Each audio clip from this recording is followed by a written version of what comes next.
Well. Look who we have here. You actually got me in studio. The boys are back. Once more. We say we're done with a hiatus. Well, no, we go into a hiatus. It's a Joe thing. It's a Joe's got to build his consistency. I wasn't. You're dry snitching. You're dry snitching on yourself. You're in. Oh well, no. I mean, I'm open everything. You know. So, let's say it. Let's go. Okay. Let's Listen, say it. I wasn't gonna snitch. Snitch. But you're snitching. Go ahead. I'm snitching on myself. So I went ahead in pre-studio. We had a talk with engineer Sam, and we had a talk with Shanuti, and I basically what is it, engineer Sam? The 9th or 10th time apologized for being inconsistent, and I saw on their face, and it was a face of, okay, that's great. Now let's see it. So what I am promising on air right now, calling myself accountable to the fans of the Faces franchise that have been with us since day one. You're putting your body on the line now. I am not only putting my body on the line, I am putting my heart and my soul and everything that is my integrity on the line, saying that we will be here every single week for you, aka I will be here because they are always here.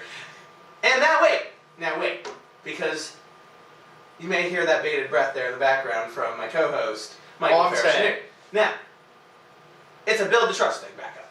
Now, right. It's not just with you guys. It's not just with Face of the Franchise fans, which is the most important, number one priority, but it's with Engineer Sam. It's with Jeff, who sits in the corner. It's who sits silent in the corner. Jeff in the corner. He doesn't say a lot of things, but my man's shaking his head right now. 100%. Does he even listen still? I don't know. I hope he certainly does. Jeff, who sits silent in the corner, and of course, my co-host, my partner, who I need to do the most, at least building back up the I'm going to be here every Monday. Because I say outside of that, we're beautiful, baby. Listen, we're trying to get you out this 9 to 5. I'm trying to get out of my 9 to 5. Yes. Everybody's trying to get out of 9 to 5, and we have an avenue. Some of us are wiping ass for 9 to 5. But listen, yeah. I mean, right now we're trying to get out, and you're over here still selling dime bags. We're not trying to get caught. You're just out here just selling them. You're slinging them. And then, at the same time... And just for my current job's sake, we mean bags filled with dimes. Yes, because for your job, we can't talk about it. But, hey, we're back. This is the Face of the Franchise podcast. We can't. We meant weed. We went back. I am your host, Michael DeFaro Shanuti, and always to my front, the man with the hour, too sweet to be sour, Joe, little O, woo, woo.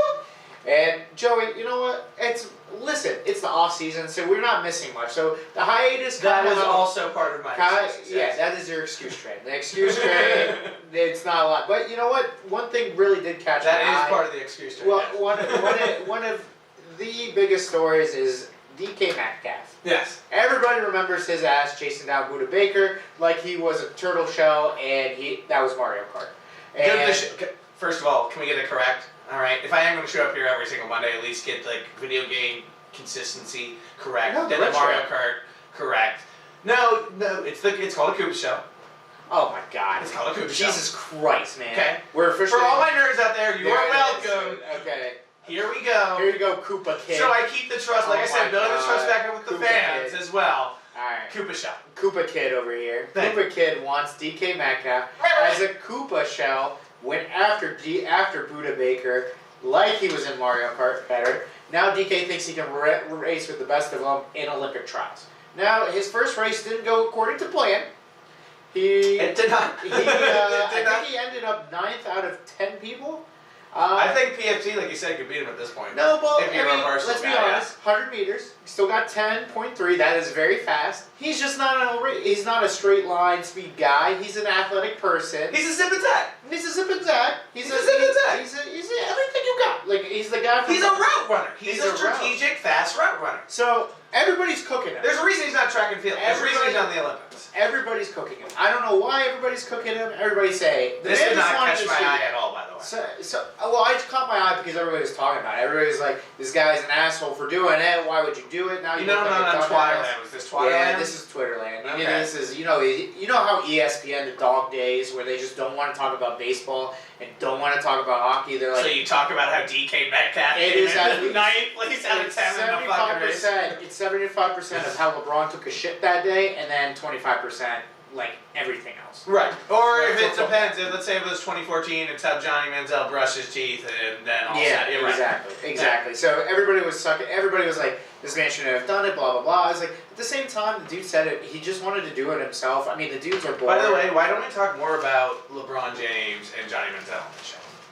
because we're a football podcast. But like, Johnny Manziel is football, but like at the same time, it's like LeBron.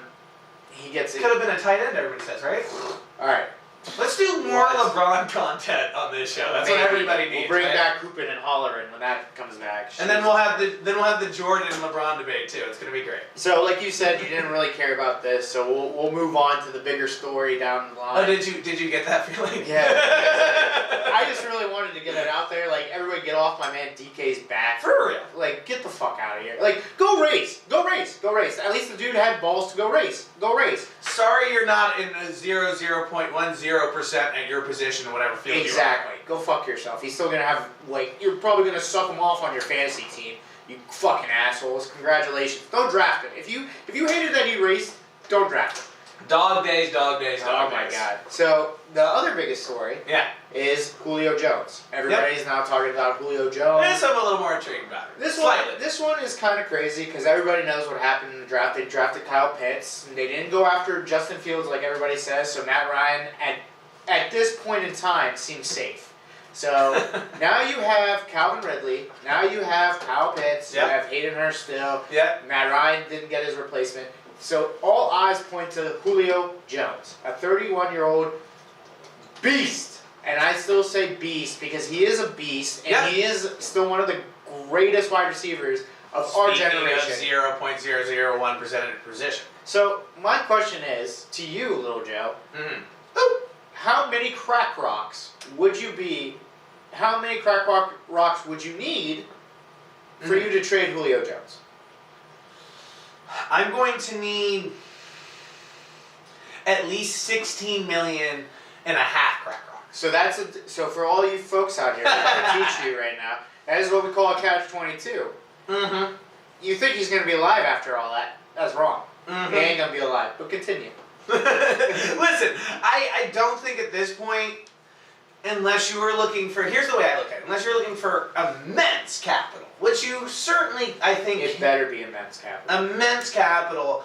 That is a building block. You still have at least a good 3 or 4 years, in my opinion, of prime Julio. Yes, I don't care what you say, that man is fucking ageless. He still looks like he played when he was 24, 25 new, but just getting smarter at the game. I'm going to use kind of an example of, let's look at TJ Houshmandzadeh. Yep. Let's look at his career. Let's look at the back half of those 3 or 4 of his careers. And no, by no means at the level of Julio. But you get what I'm getting at here, right? Yes. He was purely based off experience at that point and just knew the insides and outs of the games. And you take that, and then you take the skills of Julio, which I would even argue Julio's a better student in the game, which is saying a lot because TJ was a pretty damn excellent student in the game, is looking at that and saying, why would I not use that as a building block of my team? We draft somebody at a QB next year. I'm sorry, I don't know what they were thinking with Matt Ryan. Maybe try to give him 1 more year. You give a lot of respect to that man, what he's given to your franchise. Sure, fine, I get it. Start planning, look at who you like for next year. Start figuring that out. You now also, as you mentioned, you have Kyle Pitts. You have a lot of other assault weapons at the forefront on offense. I don't know why you didn't really focus on patching up that defense either, but I guess That's crazy. I just don't think they give a fuck about defense in Atlanta. I just don't care. They don't care. It's 30. It's like literally, it's going to be a 30. You have to score 35 points to even be in the game. Let's start with that. Right. As has been shown time and time again. Yes. So Kyle Pitts. It's not on Kyle Pitts. Kyle Pitts was the best available player, but at that point, you have to go best need because on defense, it's a patchwork job. You have Dante Fowler, who is grossly underachieved on his contract. Deion Jones has not played to his potential of what he was his rookie year. That the only person who gives a fuck is Garrett Greedy. I think that's how I say it. Yes. The DT who's awesome. Yeah. Now we're talking about one of the better wide receivers in the NFL, and we're not talking about it like the Antonio Brown thing with the Steelers, where he was like, I don't want to be here, fuck all this, I'm a diva, the only thing you're going to get is a 3rd round pick, 5th round pick. If I'm the Atlanta Falcons and you come to me without a first-round pick, I am denying your trade offer and shoving it in your face and spitting on it. Here's what I want to make sure we don't neglect, though. Yes. Because here's something I think we're going to forget, and people will quickly forget. Practice last year. Yes. Let's remember, and the practice after that, right when he was eligible. Right. So, is that what GMs are looking at as, well, okay, because I can maybe kind of angle that if you start shopping Julio, to where maybe the Falcons, I'm just saying playing devil's advocate, won't even get a deal. Won't even get something where that it's worth what you think Julio is. What if he does get the AB treatment? Because I think it's kind of intriguing you brought that up. But you know what's funny about that? There's few guys in the league that could go a whole week without practice, show up on Sunday, and still give you elite production. 100%. Julio is one of those guys. Now, at 31, maybe you're right with the whole practice thing, but I'm going to Allen Iverson this whole thing. Practice? We're talking about practice? Like, come on, man. This is Julio fucking Jones. You know what's a funny story I heard Julio recently, fucking too? Jones on the motherfuckers. And you probably heard this shit because I know you consume everything that is one of our competitors. Well, no, I meant one of our competitors. Oh, okay. Well, they're not competitors. They're allegiant. We don't want that shit on our podcast. They're fucking competitors and we're taking them over. We can't. We are hey, Barstool, fucking bring it on. That is one host. That's one host. If you want the Ring of Fire, strong host. This show does not happen without this host. All right, Barstool. Great, thank you for giving me this content. Yeah. So so basically though, this is a story. It's an old rumor that Lawrence Taylor, apparently before a game, you know exactly what I'm about to say. Yeah. True football heads will know this anyway, right? Where it was a Monday night game. We all knew it was the '80s, getting coked up, baby. Didn't give a shit. This man didn't show up to practice all week like he rarely ever did. He thought it was a bye week. Thought it was a bye week. Strolls up from sleeping till probably like 5, 6 p.m. in the afternoon on a Monday game. Such a funny thing. Calls a taxi cab to MetLife and rolls up and gets. How was his game, dude? He got 2.5 sacks and 6 tackles. 4. No, wait. 4 recorded sacks. 4. Because fact check me. You exaggerating? You botched the story. I don't think I did. Hold on. I don't think I did. Monday night. This is actually good here. Stat check me right now. Monday night story. The rare could have. Okay, here.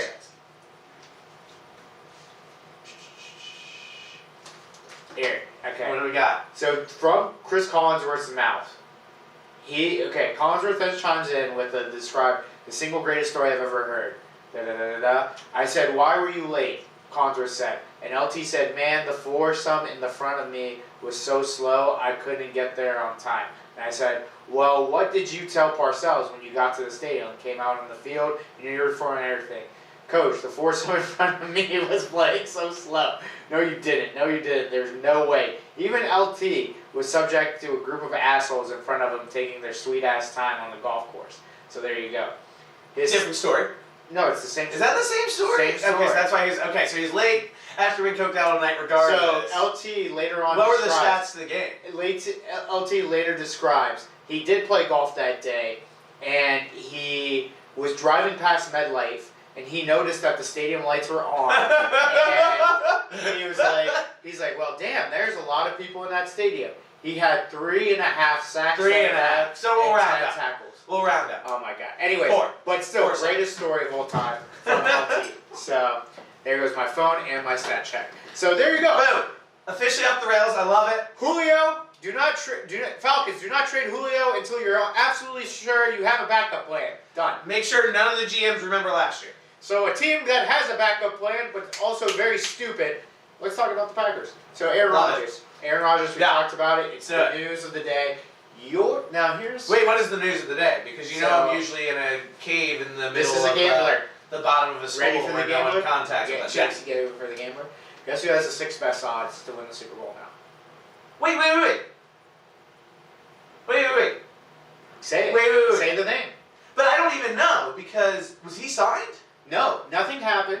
But Vegas has... See, I told you I haven't heard these rumors. I've been tucked away in my cubbyhole. So nothing happened. He's still on the Packers. There's still disputes. Nobody's got a trade yet. But guess who has the 6th? So Las Vegas Raiders. No, dude. Who did you pick to win the AFC West? Oh, fuck yeah! Okay, let's go, baby. God damn it, it's the weed. It's the weed. It's that weed. Oh, Get yeah. off the weed. Stay off the weed. Every once in a while I give the wait, what vibes? And that's the marijuana system. So if... Okay, I'm with you now. I'm here now. If, The THC has allowed me to catch up. So if Vegas has taught us anything, there is rhyme or reason to putting the Broncos 6th. Behind the Chiefs, behind the Ravens, behind the contenders. They're right there. So, Joe, it might happen. It might happen. And I just want to be corrected though, because I want to correct you rather. You picked the Denver Broncos. I did not. I did not. Oh no, sir. No, you put the asterisks. I did not pick the Denver Broncos. No. You can rewind the tape. Was I talking about math today? Yes. Okay. You said to me. Oh, because Aaron Rodgers. Did I say asterisks as well though? You said. You're like you okay, you said 85% sure that the Broncos were going to do it. Okay. I said the Chiefs and the Chargers will have the same record, but the Chiefs outbeat them because of the division record and all that shit. I process a lot more information day to day now. And I got you. Okay, there you go. So that's the Aaron Rodgers news. Keep on watching. It is going to be a saga for the ages. So the odds are what though? It's plus 600? 1,400 last time I saw. It's pretty good. It's not bad off. Face of the franchise bet? $5? $5 both of us, yeah. So not even a bet, just we're in it together. Oh, put it on let's FanDuel? Yeah, we're in it together. Okay. Let's do it together. Deal. I'm in. Building it back up. As long as it's not the Ravens or the Browns, yeah, I got you. Done. Alright, cool. So next, the biggest thing that came out while we were on the hiatus, and as everybody's talking about, everybody pretending like they don't know who they're playing, but now we find out when they're playing, it is the schedule. So we'll go, I know we said we have some different categories, so let's start with the best game on the schedule. For me, if he does not get traded, it is the Super Bowl that we all wanted. Sorry, Tom Brady. It is the Packers against the Chiefs in Week 9. Listen, everybody compares... Well... Anyway, go ahead.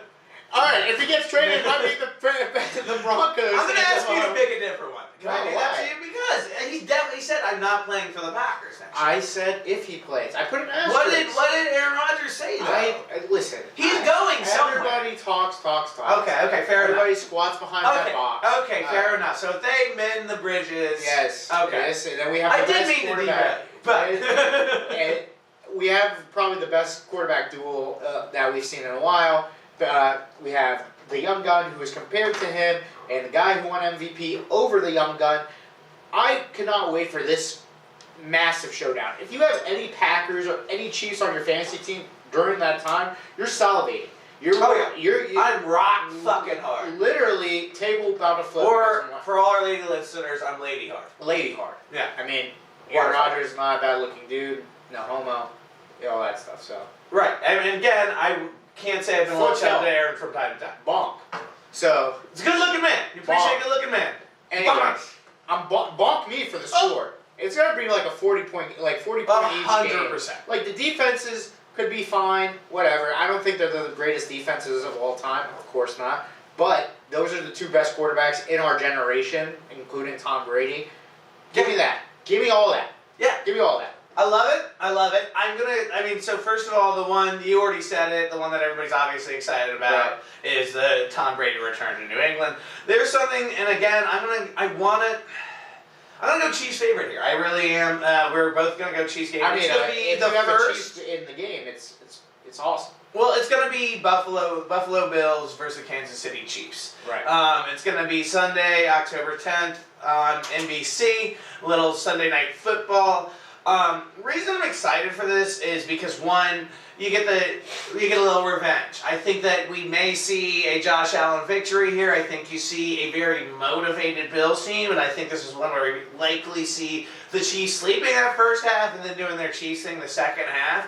This is going to be definitely a top 3 game of the season. I don't think there's any doubt there. And I definitely think these teams will be just as good when, in my opinion, they likely see each other again in the AFC Championship. Right. So now we're going to go to the worst game. In my opinion, it's going to be the Jailbirds. It's not any of the bird teams. It's the Houston Texans playing against The New York Jets. Oh God. Okay. Like now you got it. Yeah. They're playing around like week 14. We don't know what's Deshaun Watson's status is going to be before the season begins. First of all, and even if he does play, like that team is just tremendously bad. Their head coach, I still don't understand. They picked a passing efficiency coordinator for the fucking Baltimore Ravens, who were first in the league in rushing. You picked the passing guy for the rushing team. Now the Jets, the Jets could be good. If football had, I'm just saying this real quick. If football had a minor league team, It'd be the Houston. Texans. The Texans are for sure going for the number For one my pick. to-douche moment of the That is podcast, a yeah. douche, but at the same time, it's true. Like if the Texans play fucking, it's gonna be Tyrod Taylor if Deshaun Watson's not playing. But the only reason why I put the Jets is because I have no idea what the Jets are looking like, and I'm thinking they're still the worst team probably built. But hey, Zach Wilson, you never know, and I could change my team. You know how I feel about my boy. You need to relax right now. Knee jerk. It's a knee jerk reaction. It's not what I feel. Has he had liquor in his system? Oh God. We're going back. It's a callback. If anybody wants to hear Joey's ranking of quarterbacks because of their religion, it is Steve Young, right, Jim McMahon, right, and Zach Wilson. Now I want to be clear. It has nothing to do with the religion, but rather, we're really going to go there again. The aspects of the religion. Oh my God. Which is basically the same. So basically, if there's any people who believe in the religion of Islam during the time of like August and September, he's gonna be like, because of Ramadan, Joey's not picking you because you're gonna be dehydrated. Listen, I will absolutely pick you if your skills are met up for it 1,000% because you know the grit and what it is to go through something that is extremely, extremely tough. What is your worst game there? Fucking religious book. Yeah, gee, stop trying to cancel it. Go ahead, Book of Mormon. Go Joseph Smith. So anyway, Go ahead, Book of Mormon. That is absolutely going to be a dud shit show of a game. I have no doubt about that. What I think, that was going to be my absolute, and it's almost every single year, is going to be a fucking snooze fest, and it's every year on Thanksgiving we get fucking screwed with it at 12 o'clock. Sorry, Detroit Lions. It is going to be the Bears Chicago Bears at the Detroit Lions. Yes. Absolute snooze fest. Bet the under. It's going to be a 9-3 football game. Besides that, get hammered and pretend like you're liking it. Yep.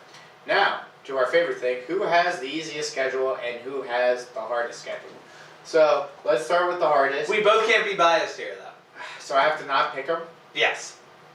They literally have the hardest schedule. Like, it's a fact. Like, it's not like a... That's it. Okay. So, first of all, let's get something so clear. When you say the hardest schedule, that is based on opinions of a bunch of it? No, time out. It's by winning percentage of last year. Okay. So, winning percentage of last year at 56% of those 17 teams... No, it's at 50%. I'm just saying, it is 56% of those winning percentage at 56%. Okay. The Pittsburgh Steelers have the hardest schedule. Listen, how's that, Jan? Sorry, go ahead. So we played the division that sent. First of all, we played the NFC division that sent 3 teams to the playoffs. All right, I have to pick a different team than mine. Vikings. I can't do mine too. That's just bad podcasting. Listen. I'm listening. They sent the Vikings. They sent right about the Vikings? I could be wrong. What about the Vikings? They said that one too. Anyways, point is, my head's been in a couple. All I have to say is they go on the road against Josh Allen and Aaron Rodgers if he stays in Green Bay, and they play fucking Patrick Mahomes in their stadiums. If Aaron Rodgers does go to the Broncos, we still play him, and we play the Chargers, and we also play the Ravens and the Browns twice, who are now coming up as the teams to win our division. Bengals still have Joe Burrow. We play the Seahawks. The Seahawks, who have Russell Wilson. We play probably the top 5 quarterbacks in the NFL. It's not an easy schedule. It is hard as fuck. It is not an easy schedule. With Ben Roethlisberger, who's 39 years of age. I don't know about Najee Harris yet. I like our draft picks, but I'm not sucking my own dick. You do have some kind of okay, we can go on a little win streak period. No, we have to win. Okay, here's the deal. We have to win before this stretch. It is the Vikings, Titans, Chiefs, Browns, Ravens. That's how we end our season. Yes, the Titans are at home. Still a good team. Chiefs, that's a loss. Let's not talk. Browns at home, could win. Ravens away. We need to have the division kind of locked up. Is part of you, by the way, saying, "Oh, Chiefs, that's a loss," is hoping it's one of those weird games and you guys sneak a dub? If we sneak a dub in fucking Kansas City, I'm gonna consider that kind of the Super Bowl. Like at that point, we could beat anyone. Put fucking the devil himself in front of us. We'll take him. By the way, Vikings do have the easiest schedule, in my opinion. No, I didn't say that. I said the Steelers. No, easiest. Just looking through that, you mentioned Vikings. Well, it's a shit. Yeah. Yeah. Anyway, who's the hardest? Hardest. I'm not gonna say Washington football team. They determine a later date. You guys have the top 5, right? It is fucking up there. It is definitely, I would say, even top 3. In terms of toughest schedule overall, you can say it. The Ravens. They play the same people we play, so it's like, they are the second hardest. All right, fine. I will go ahead and. Or the Chicago Bears. Well, yeah, it's anyone, and you know what? I would even say the Vikings don't have a cakewalk, but that's just a different. It's easier than most. But let me say, a couple things. One, that those two divisions are fucked. I think those two division schedules are incredibly difficult. Whether you are in the AFC North or you are in the NFC North, right? I think that by far the most two challenging schedules that I've seen. In terms of the Ravens, yeah, it seems like they're definitely getting the dog shit of the path, but at the same time, I'm kind of interested to finally see this will be the year. And what I'm most interested by the Ravens schedule, this will be the year, is my guy, who truly I still want to be my guy so bad. Is he it? Is he worthy to start getting back in that conversation with Patrick Mahomes? Yep. Is he worthy to start being that next generation of quarterbacks? Yep. That's what we're going to be keeping our eye on with this schedule. If he can get out of this schedule being I would even say an 11 and 16, or 11-17, excuse me, that's good looking.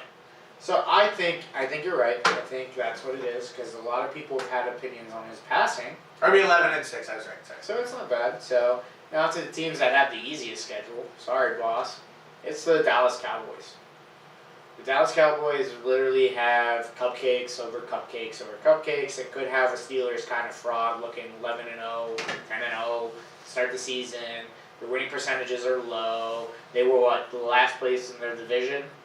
Yeah, we're on the same page here. There's not too much that needs. They were in dead last. Thank God I won a $200 bet for once in the last 6 years of the same $200 bet with a buddy. Yeah, listen, I don't know what it is where the NFL continues to want to market the Cowboys as a great team. And it's not just Jerry, by the way. It's the whole entire league. It's Roger Goodell. It's because, okay, let's be honest, their outreach with like international marketing is insane. Like, that's one thing I will give them, is their outreach in international marketing is kind of nuts. It's close. It's very close to a lot. It's almost like a Yankees level. Yeah. It's disgusting. Yeah. Sure. Fair enough. They're fucking disgusting.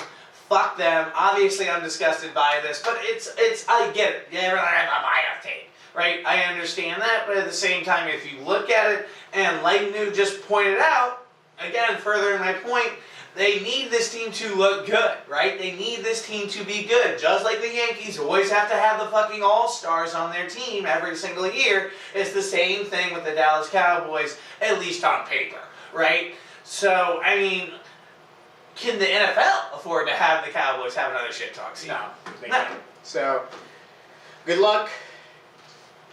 And I think you're on the same page with me with the Dallas Cowboys, if I'm not mistaken. 1,000%. Yeah. So, fuck you Cowboys, fuck you Dak, fuck you Jerry Jones. Now, we go to our favorite segment. Hit it!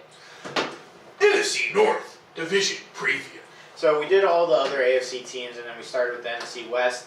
If you want to listen to those, please like, download, subscribe to our old ones. But we're going to start with the NFC North. We're going to start with the Detroit Lions. Woo woo! Detroit Lions made a big splash trading away Matthew Stafford, their longtime quarterback, for Jared Goff. They got a new coach, Dan Campbell, who is probably your version of a wrestler in the 90s. Speaking of getting rock hard, by the way. He fucking wants to bite kneecaps. So what did they do in the draft? This man is literally ready to eat human beings. What did they do in the draft? They got somebody who is basically the comparison to a grizzly bear in Penei Sewell. Everybody says he's already getting a gold jacket. He's already in the Hall of Fame. He's ready to rock. So somebody who can protect Jared Goff, who I think is a statue anyways, and DeAndre Swift, who came onto the scene. Defensively, they are the defense that is ho-hum. There is nobody on the defense that gets me going. So they are in the division of the Bears, the Vikings, the Packers, who might have Aaron Rodgers, who do have solid options at weapons and quarterbacks and all that stuff. So to the Lions, you are going to be the Cowardly Lions. You will have a 4-13 record. Yeah. You will be in the top 10 again. Hopefully, we will see what happens. Jared Goff might be exposed as not that good of a quarterback, and that is my kind of preview to them, is that all they're going to be relying on is DeAndre Swift. Oh, wait. Did I forget something? Might not be exposed, or might be exposed as not a good quarterback. 1,000% Jared Goff is being. Especially when Kenny Galladay goes away. Marvin Jones is gone. Nobody's there. It's a waste of... Oh, you don't have Sean's system anymore. Let's look at that, too. You don't have Sean's system anymore. Literally, it's going to be... By the way, T.J. Hawkinson, top 5 tight end, book it. Just because of sheer volume and nobody's there. DeAndre Swift, same shit, but top 15 PPR running back. Because there's nobody. There's nobody. Jared Goff can at least throw a 5-yard out. 5-yard in. Slam. Yeah. There you go. Yeah, listen, I think this team is going to be embarrassing once again. I don't think there's going to be anything to be particularly excited about with this team. It's a situation where, listen, again, like I just mentioned, Jared Goff is a snooze fest. He's boring as hell. I don't know why I sniffed instead of, but that's where my tired brain's at right now. But with that being said, this team doesn't get me excited. I don't get anything that jumps off the wall. Again, defense is a bunch of no-names. Might as well be if the NFL had a minor league team. Schedule here is, it's not an easy one, dude. It's not a particularly easy one by any means. You start off with the 49ers, who we know are probably going to be hot again. Rams are still the Rams. You see the Ravens, as you mentioned. You see the Hawks as well. It's not a fun schedule. It's always the Packers twice. Right. You see you guys, which I'm sure you're pretty excited about. You've already mentioned, which is probably your easiest game, I would say, on the schedule. Probably. Except for maybe the 2 times when you face the Bengals, but I would argue that's even somewhat difficult. I feel like Joe Burrow is going to be okay. So. And they always give you a fighting shot, too. It's a division game. With that being said, though, I see this team probably at more. I could see them pulling off 5-6 wins, but I think more ideally in the way it's going to play out is this is going to be a 3-14 team that is going to realize once again we need to reboot and then do all the wrong things to reboot. Good luck to you, Detroit Lions. Dead last once again in the NFC North. Yep. So that was pretty easy. Now to the 3 hardest to pick. So I'm picking the Minnesota Vikings to be in the 3rd place in this division. On the same page. They probably had the breakout star of last year that wasn't the quarterback in Los Angeles, and that was Justin Jefferson. What they do, they add offensive lineman for Kirk Cousins. They got Kellen Mond, a quarterback who's a project behind Kirk Cousins, so maybe Kirk Cousins might not be the guy. But they, really? So, you think so? They do have one of the most electric running backs in Dalvin Cook. They still have a great defense in Harrison Smith. I could have told you that back in 2012. Yeah. What, that Dalvin Cook is good or Kirk Cousins? Both. Oh. Yeah. So, They always do this whole we're in the middle of the pack kind of team. We'll probably be a wild card team. I would almost argue they do the we're emerging kind of thing. We're coming on. Everybody wants to pick them. And then Irv Smith Jr. is probably the next. They're always the trendy pick. Everybody's trending pick. Like, Kirk Cousins could find the magic that he found after RG3 left. Listen, man. It's the same song and dance. They're probably going to win 6 games. They'll probably be in the middle of, some sort of, in the 10 to 15 range in the draft. Mike Zimmer is still going to be that coach that has a top 6, top 7 defense. It's the same song and dance for that. Kirk Cousins, we'll see what he does. We'll see what Kellen Mond comes in and does. Maybe fight for that job. Who knows? I mean, Kirk Cousins, they have the weapons. They have Justin Jefferson. They have Adam Thielen. They have Irv Smith. They have Dalvin Cook, like we mentioned. The offensive line is not that bad. I hate to say it like that because it's really not that bad, but it's kind of woo. So, yeah, Minnesota Vikings, I'm putting 6 wins on the board. You got 6 wins on the board, 12 losses, or 11 losses then. I mean, I almost for a brief second, dude, actually did want to take them to second place. I did, but I don't want to fall for the same Vikings You're trap. going to see my second place team, and then you're going to be like... Well, no, I'm with you. I know what you're... Yes. I'm with you. Yes. I think, I said... Also, asterisks for the second place team, too. Yes, yes. But it's a new... There's a lot of asterisks for the next 2 teams, but... Yes, but it is going to be a classic Mood and Joe on the same page here, I think. I really do. And in fact, I'm going to go ahead and just come out and say it. I mean, we don't like to do this too much, but I'm going to go ahead and go with it. I'm going to even say 6 and 11 team as well, but let me tell you, from my point of view, I think it is indeed the year that Kirk does finally crash. And I think it's even more hardcore than what you're describing. I think it is, one, it's the relationship with the receivers for me. Right. I mean, let's look at it, right? He has had some of the best receivers of all time, in my opinion, at least of this generation. Diggs, Jefferson, Thielen, Pierre Garçon, and your guys' the ultimate reception guy, right? Yep. Pierre Garçon. I mean, you had all sorts of different options that just didn't seem to pan out with for whatever reason. In my opinion, this is not a guy who has really proven himself, or that he can at least get guys on board that he's a leader. That in turn has affected every single team he has been on. Because he marketed himself excellently, dude, to where he had this big value, right? Well, I'm the stats guy, and it was Washington's environment, so let me get one of the fattest quarterback contracts of all time. Well, boy, howdy did that sweet little Christian boy fool you all. 100% sorry to always make it about religion on this show. Always, right? But anyway, man, it's that factor and that factor, honestly, alone for the most part for me. Yes, the offensive line is still dog shit that you wonderfully subtly hinted at, but it's ultimately comes and ends and starts with who your leader is, and you guys have said it, because it doesn't always have to be quarterback, don't get me wrong, right? It doesn't always have to be quarterback new. No. But you guys have chosen him as your leader, whether you realize it or not. Zimmer is all in on him as the leader. Well, maybe starting to get out a little bit from the way things look, but they, at least on paper, have invested in him as the leader of this team, right? Right. You are paying for that severely now. Yeah. Well, there you go. Congratulations, Vikings. You're third place in that division. So the next team is definitely the Chicago Bears. The Chicago Bears. He was giving me the time. So the Chicago Bears. We'll go. Man's got a trip at 7.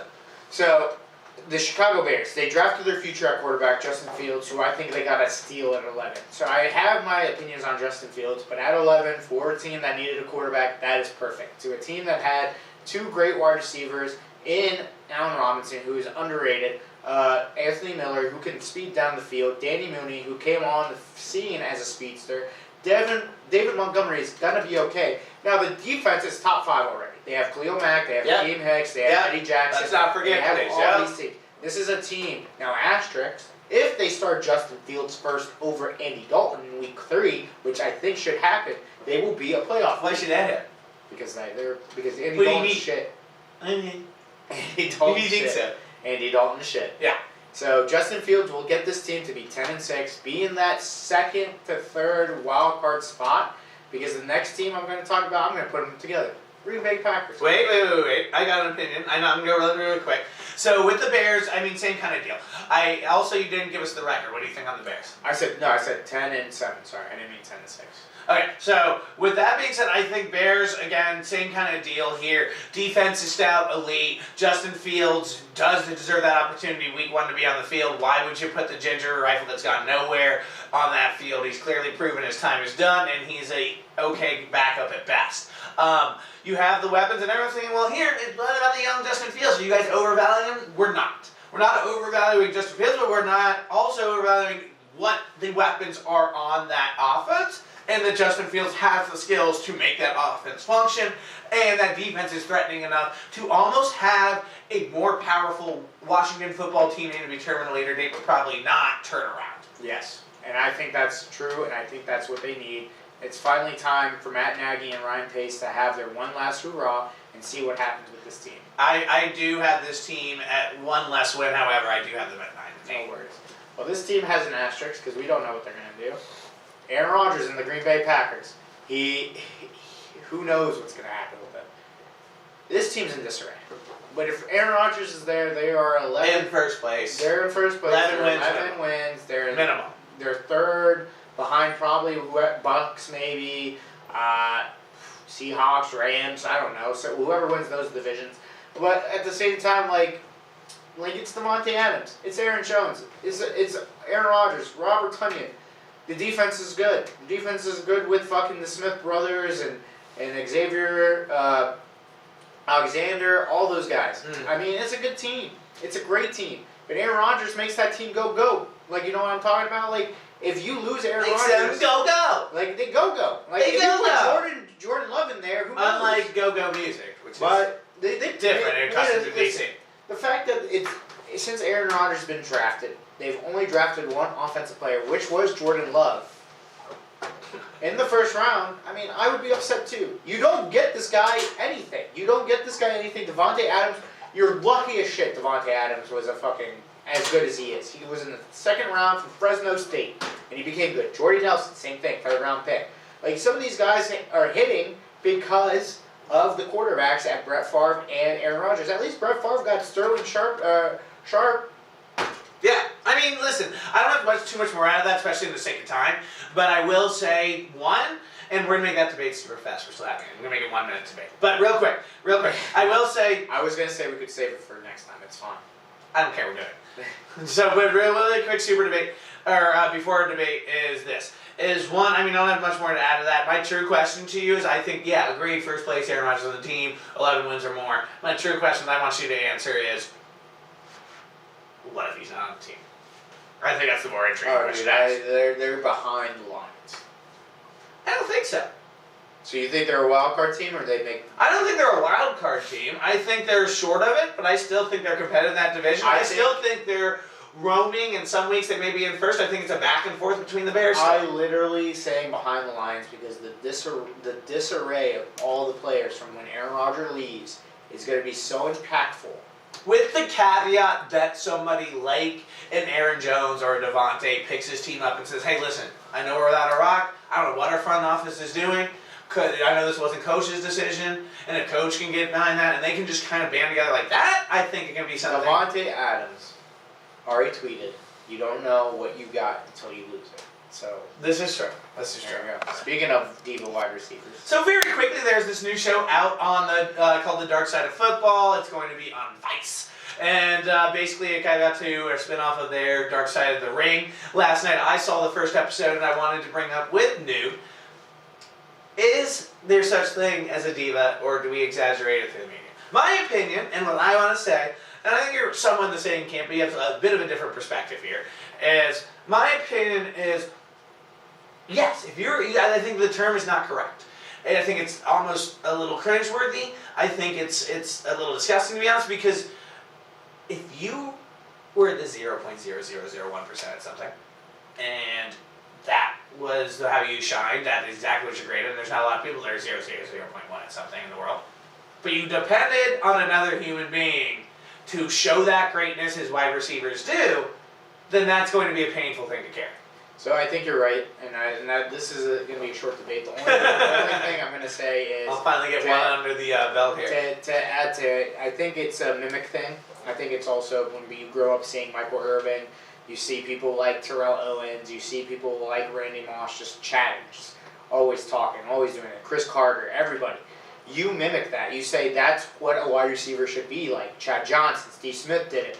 Now we have TikTok boy Chase Claypool doing it. You have Antonio Brown used to do it. Like, people talk because it gives them confidence, and they said it. They said, if I do not talk, I am not going to do my best. Yes, and they also rely on other things like quarterback. But there's the word diva wide receiver,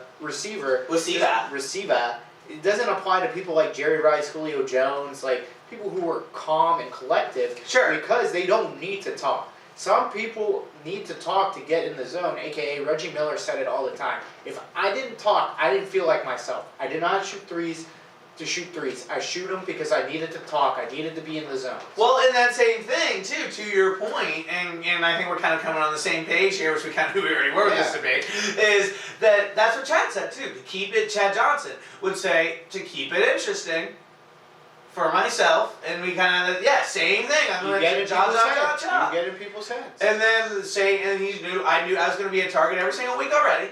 So I was going to bring on the best. I was going to make sure that people got their money. That is a way that you motivate yourself 100%. And then the media will label it as you're a diva. So to end that conversation, it's also to a point where like nobody's built like Julio Jones anyways, so Julio doesn't really need to talk. Julio! So Julio will just moss you anyway. So or as Antonio says, Julio! So that is our show, Face of the Franchise. Sorry it was a little rushed. We have to get out of here, but we want to give a shout out to our sponsors. We want to say Stuck Up Clothing Co. Finest fashion money could buy. On Instagram, Facebook, Twitter. Find their website, stuckupclothing.com, as well as by Seductress. Say it with me. Seductress by Jax. Follow her on Instagram, Facebook, and Twitter. And on her website as well. Best lashes. Also, do men as well. Do your hair. Do whatever the males need as well. Eyesight Mobile Eyewear Company. They'll come to you for your eyewear needs, as well as Instagram. They got new drops for sunglasses everywhere else. And to our new sponsor, Smooth Eyeballs. The best razors you could use. I use them. Get your balls shaven right. By the way, I want to say I was a mess down there before we started with Smooth My Balls, and now it is smelling fresh. It is looking acceptable to the world. Get the package. Use the promo code 4CR20 for the number 4CR20 the number for 20% off your next bundle. Smooth My Balls. And I am the Pharaoh. That is Little Joe. Stay breezy. Stay easy. One love.